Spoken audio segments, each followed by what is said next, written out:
Dios les bendiga, hermanos. ¿Sabías que la Biblia advierte contra los falsos apóstoles con un evangelio diferente? Los que hoy conocemos como apóstoles de la prosperidad. Pablo nos habla de falsos apóstoles con un evangelio tergiversado y Jesús también de milagros engañosos que estarían haciendo. Eso lo puede ver en 2 de Corintios 11:13, donde el apóstol nos dice lo siguiente: porque estos son falsos apóstoles, obreros fraudulentos, que se disfrazan como apóstoles de Cristo. Y también el Señor nos advierte en las señales ante el fin, en Mateo 24:24, diciendo: porque se levantarán falsos cristos, falsos profetas, y harán grandes señales y prodigios, de tal manera que engañarán, si fuere posible, aún a los escogidos. Pero antes de hablar de falsos apóstoles, cabría preguntarnos si siquiera los hay en todo el sentido de la palabra como ministerio vigente en la actualidad. Para esto les invito a ver en la Biblia la carta a los Romanos 1 al 7, donde encontramos la salutación de un apóstol, Pablo, hablando de su llamado y mensaje, aspectos que arrojan luz sobre lo que es un verdadero apóstol. Analizaremos el texto bajo el título Los 12 y Pablo.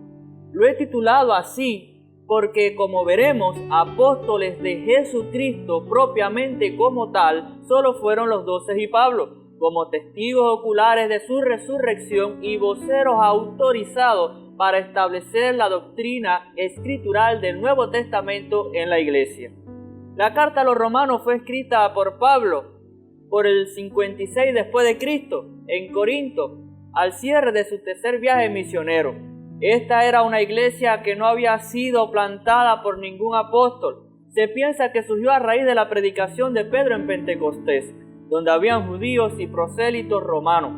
Por esta causa, Pablo se presenta como apóstol y les brinda instrucción apostólica sobre el evangelio que predicaba, resultando la carta en la obra maestra de la teología bíblica. De modo que será de provecho comenzar con una serie de sermones expositivos de toda la carta, siendo lo que nos ocupa hoy el llamado y mensaje apostólico auténtico para no ser engañados por los falsos apóstoles de hoy. Sin más, veamos el llamado apostólico en el primer verso de la carta a los romanos. Y lo primero que vemos es que es un llamado servicial. Note que Pablo se presenta ante todo como siervo, comenzando el verso 1 diciendo: Pablo, siervo de Jesucristo. El término griego doulos significa esclavo, que sugiere la absoluta sumisión a su amo y su total dependencia de él, como también el derecho de propiedad del amo y su autoridad sin restricción sobre él, con la salvedad de que es una esclavitud voluntaria cautiva del amor de Cristo, como vemos en 2 de Corintios 5:14, porque el amor de Cristo nos constriñe, pensando esto, que si uno murió por todos, ahora todos murieron. Su calidad de siervo de Jesucristo le colocaba al servicio de la iglesia como su servidor. Lo puede ver en 1 de Corintios 3:15, donde Pablo reprende el partido religioso que había tras Pablo, tras Cefas, tras Apolo, y él dice: ¿y qué es Pablo? ¿Qué es Apolo? Dice allí en el verso 5, sino servidores por medio de los cuales habéis creído. En definitiva, era imitar el ejemplo de servicio sacrificado del Maestro por su iglesia, donde el mayor sería el que más sirva. Como vemos en el Evangelio de Marcos, capítulo 10, verso 44, el Señor nos dice: y el que de vosotros quiera ser primero, será siervo de todos. Señalo esto porque un llamado servicial como el apostólico resultaba en una vida humilde y sacrificial. 1 de Corintios 4:9 nos dice lo siguiente: porque según pienso, Dios nos ha exhibido a nosotros los apóstoles como postreros, como a sentenciados a muerte, pues hemos llegado a ser espectáculo del mundo a los ángeles y a los hombres. Sin embargo, esto dista mucho de la arrogancia espiritual y vida lucrativa de los falsos apóstoles y profetas más renombrados en la actualidad, quienes se han enriquecido a costa de la fe, estafando a los más pobres con el evangelio de la prosperidad, despojándoles de sus pocos bienes bajo la promesa de que Dios se lo multiplicará y bendecirá. El llamado apostólico es un llamado vocacional. Continúa el texto en el primer verso diciendo: llamado a ser apóstol. o como sería mejor traducido del original, apóstol por llamamiento. Ahora bien, en su sentido más amplio, un apóstol del griego apóstolos, término derivado de un verbo que significa enviar, comisionar, despachar, es cualquier persona enviada o por medio de quien se envía un mensaje, o sea, un embajador, un enviado, un mensajero. De modo que el término en su significado más amplio se refiere a cualquier mensajero del Evangelio. Según este uso, los acompañantes de Pablo en sus viajes misioneros o mensajeros comisionados de las iglesias también son llamados apóstoles. Lo puede ver en Hechos 14:14, donde vemos que también se refieren a Bernabé junto a Pablo como apóstoles. Pero el significado del término apóstol aquí en Romanos 1:1, en el sentido más estricto de las Escrituras y como más se usa, es en referencia exclusivamente a los 12 y Pablo. La diferencia estaba en que solo ellos han sido comisionados directamente por Jesús, mientras que los otros a través de las iglesias. Compare, por ejemplo, los evangelios en Marcos 3:14, como Jesús llama a sus apóstoles y le dice, y estableció a 12 para que estuviesen con él y para enviarlos a predicar. Y también vemos cómo el llamado de Jesús, del Cristo resucitado desde el cielo, en Hechos 26 es narrado por Pablo cuando le habla para comisionarle como apóstol a los gentiles. ¿Qué diferencia esto al libro de Hechos, por ejemplo? El comisionado de una iglesia, como cuando se dice en Hechos 11:22, llegó la noticia de estas cosas a oídos de la iglesia que estaba en Jerusalén y enviaron a Bernabé que fuese hasta Antioquía. Un enviado Bernabé, del griego apóstolos. Los 12 y Pablo eran especiales, pues habían sido testigos oculares del Cristo resucitado. Esto era un requisito, como lo vemos a la hora de elegir a Matías por Judas, quien había caído. Dice que uno de los requisitos en Hechos 1:22 es que debía ser alguien que fuera testigo con los demás de su resurrección.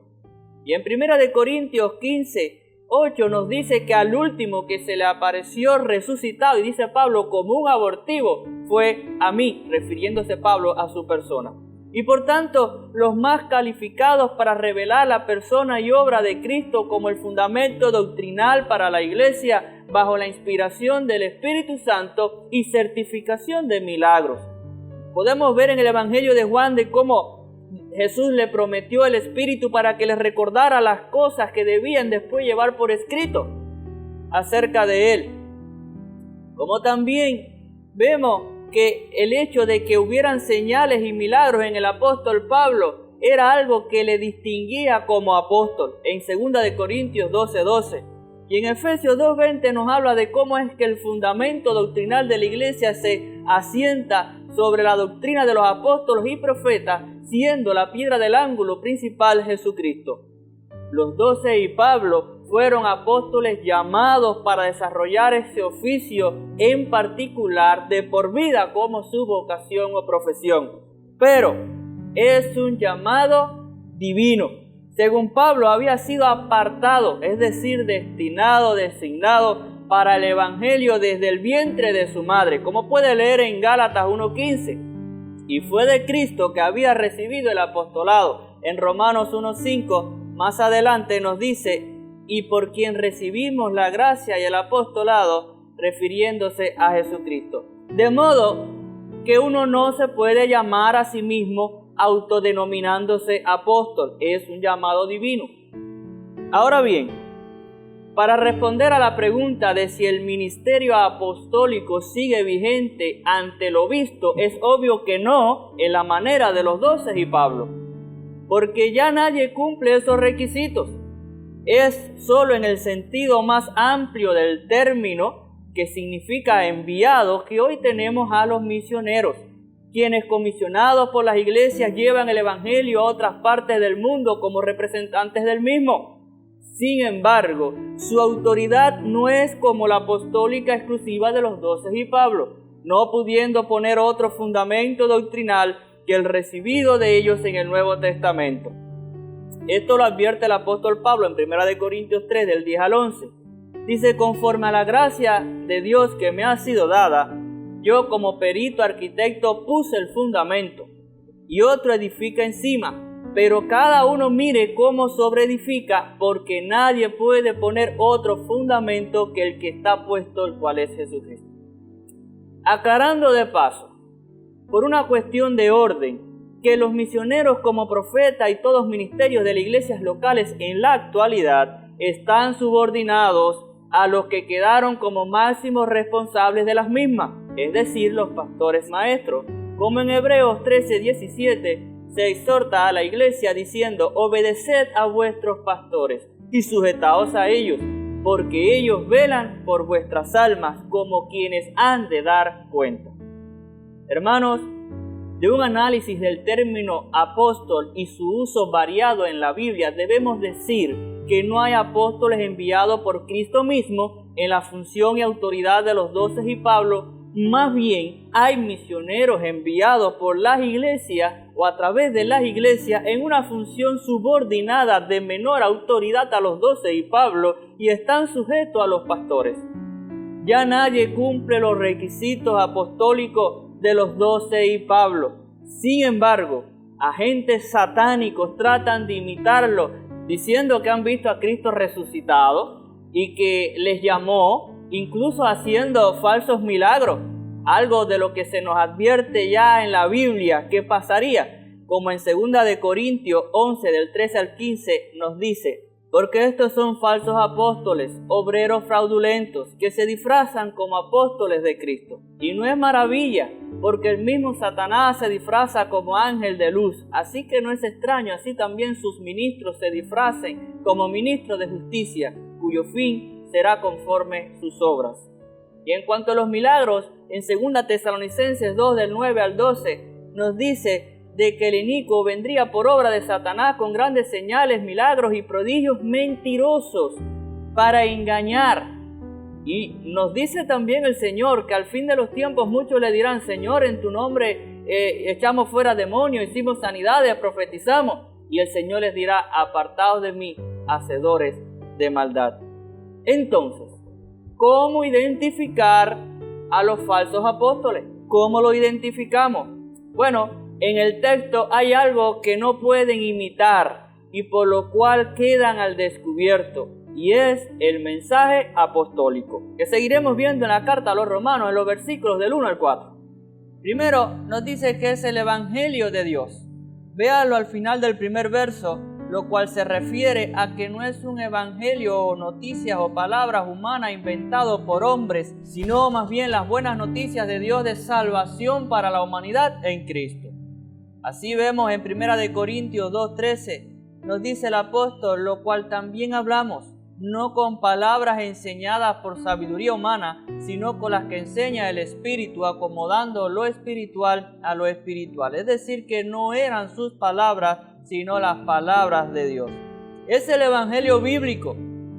Note como dice en el verso 2 que es el evangelio de Dios que a él había prometido antes por sus profetas en las santas escrituras.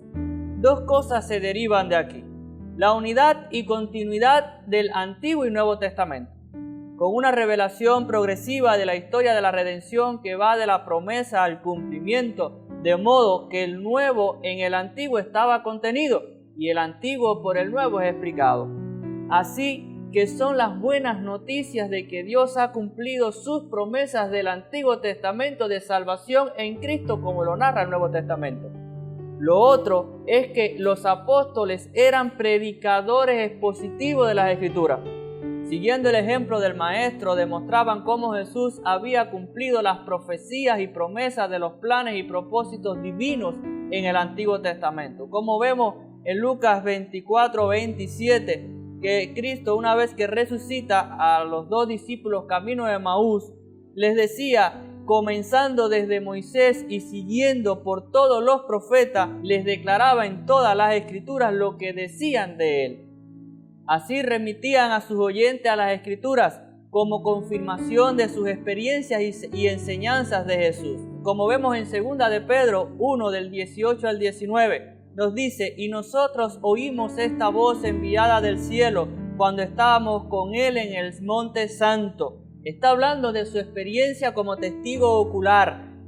dice, pero también tenemos la palabra profética más segura que aún sus experiencias. Y se está refiriendo al Antiguo Testamento y nos manda a que busquemos en ella como la confirmación de las cosas que estaban prometidas y que Cristo cumplió. Por esta causa podemos ver a los apóstoles elogiando a quienes buscaban dicha confirmación en las Escrituras cuando ellos predicaban el Evangelio, como son elogiados en Hechos 17:11 los de Berea. Dice, y estos eran más nobles que los que estaban en Tesalónica, pues recibieron la palabra con toda solicitud, escudriñando cada día las Escrituras. Era el Antiguo Testamento, ellos predicaban desde el Antiguo Testamento con la Biblia en la mano, y esos oyentes estaban buscando allí en el Antiguo Testamento, en su Biblia, estaban buscando la confirmación de que ciertamente Jesús era el Mesías prometido. ¿Qué diferencia a muchos predicadores con sus revelaciones y experiencias antibíblicas?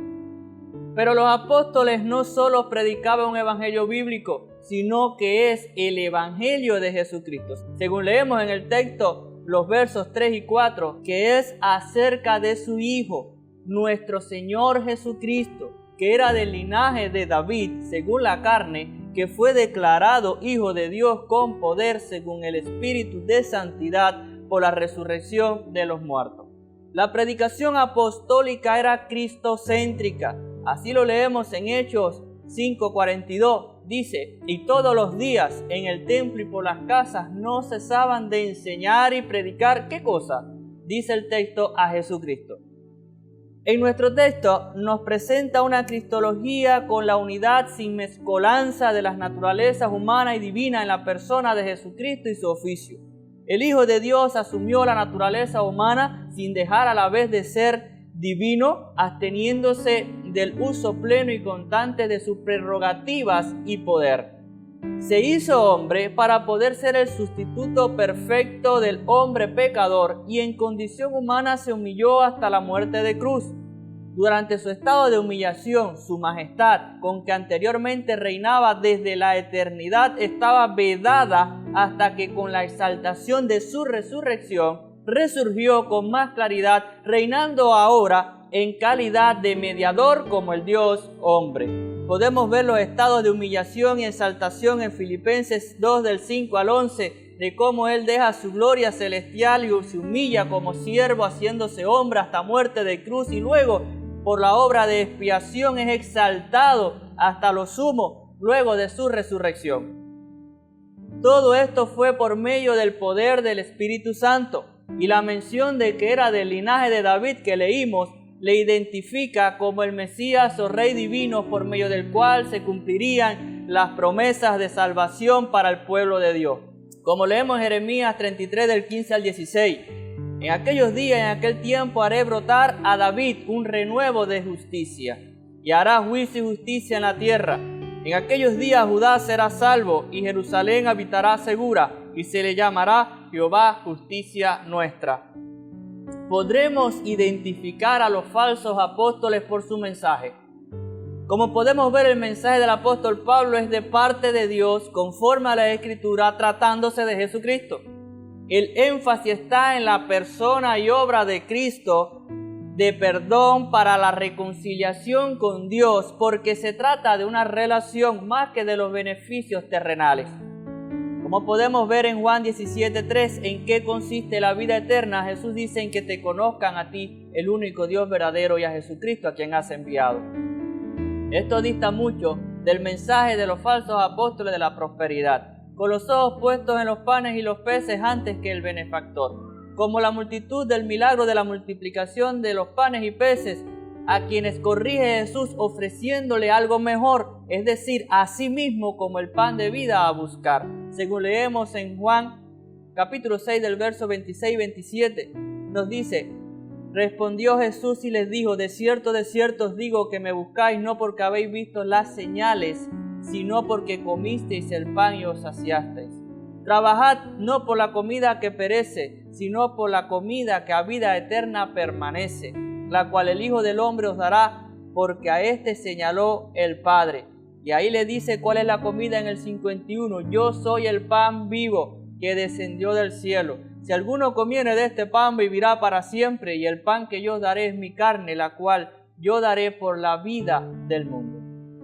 Podemos identificar a los falsos apóstoles por el mensaje apostólico, pero por último también en nuestro pasaje de Romanos, el llamado del mensaje apostólico es otro indicador, como vemos en los versos del 5 al 7. Es un llamado a la obediencia. Mira allí, puede apreciarlo en el verso 5 que dice que el Evangelio es anunciado para la obediencia a la fe en todas las naciones por amor de su nombre. Pablo, confesando que el apostolado no es obtenido por méritos humanos, sino concedido por la gracia de Cristo, en el verso anterior, ahora declara que el Evangelio es para ser obedecido.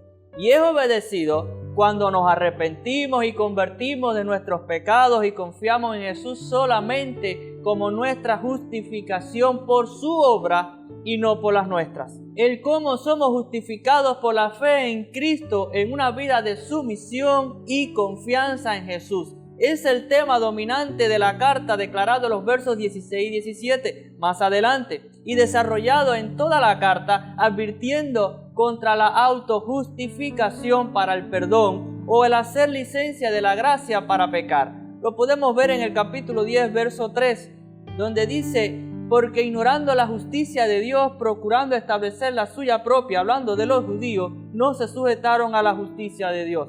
Pero en el 3.8 también nos advierte: ¿y por qué no decir, como se nos calumnia, aclara al apóstol, aquellos que su condenación es justa, y afirma que nosotros decimos, dice el apóstol, hagamos males para que el bienes venga, es decir, hacer licencia de la gracia para pecar? La obediencia es el vivir para Cristo, como lo vemos en el verso a continuación, que es un llamado a la pertenencia a Cristo. Note en el verso 6 que dice que somos llamados a ser de Jesucristo. Y es que este es el propósito último de la salvación. No fuimos salvos por ser salvos, sino para pertenecerle a Cristo. El Catecismo de Heidelberg responde a la siguiente pregunta: ¿cuál es el único consuelo tanto en la vida como en la muerte? Dice la respuesta: que yo, con cuerpo y alma, tanto en la vida como en la muerte, no me pertenezco a mí mismo, sino a mi fiel Salvador Jesucristo, que me libró del poder del pecado, satisfaciendo con preciosa sangre por todos mis pecados. En efecto, la Biblia dice en 1 Corintios 6:20 de esta manera: porque habéis sido comprado por precio. Glorificad pues a Dios en vuestro cuerpo y en vuestro espíritu, los cuales son de Dios. El texto de hoy termina en el verso 7 con que es un llamado a la santidad. Una santidad posicional por el lavamiento en la sangre preciosa de Cristo y progresiva en la renovación del Espíritu Santo, conformándonos al carácter de Jesús. Pero a modo de conclusión me quedo con la pregunta del catecismo. Estimado oyente, ¿cuál es tu único consuelo tanto en la vida como en la muerte? Podrías exclamar con el salmista en el Salmo 73:25 que dice: ¿a quién tengo yo en los cielos sino a ti? Y fuera de ti nada deseo en la tierra. Porque me preocupa la razón por la que se siguen a los falsos apóstoles con las iglesias plagadas con sus doctrinas extravagantes.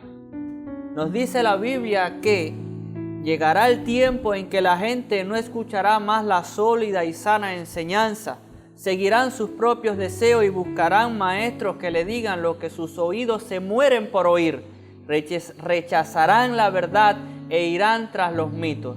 Lo leemos en 2 de Timoteo 4, del 3 al 4, de la Nueva Traducción Viviente.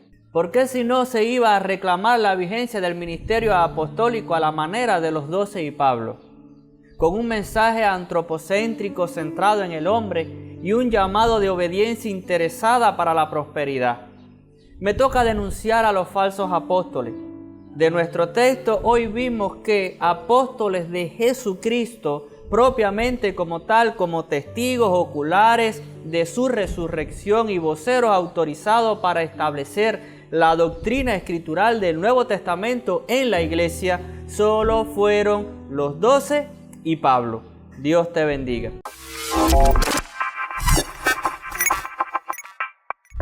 Amén.